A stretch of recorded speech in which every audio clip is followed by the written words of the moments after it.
Àjọkẹ́ àti Àkànní ẹ jókòó. Ṣé ẹ rákọ ni? Jókòó síbẹ̀. Princess ló jẹ́ kí n máa mú wa Àkànní jáde. If not, inú cage ló bá máa gbẹ̀yìn ayé sí. Ara ẹ kò kí ń balẹ̀. Mo máa pè ẹ́, ara ò ní balẹ̀. Wo bó ṣe ń ṣẹnu ṣé wọ́n nìkan ló já mi bí ni? Mo yá ẹ, ìwọ̀n tí ń yán sóúnjẹ tó ti jẹ. Kí ló ń ṣe gbogbo yín náà? Kí n tó fún ẹ jẹ, ó yẹ kí n nù ẹ́. Because of why? Because you don't listen. It's only obedient dog that eats good food. But unfortunately for you, your helper is showing face. Your helper, they are now showing face. Àkànní, so you said get glory. I'm talking to you. Look here. One person won't go for me. Why? Chicken lele. Both of you, you're right. You're right. Immediately lẹ́nu.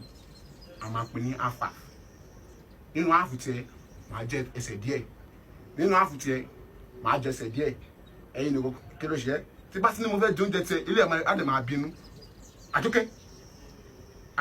Wà á dẹ̀ máa bínú. Ṣé wọ́n nìkan tó dá wà fún ni?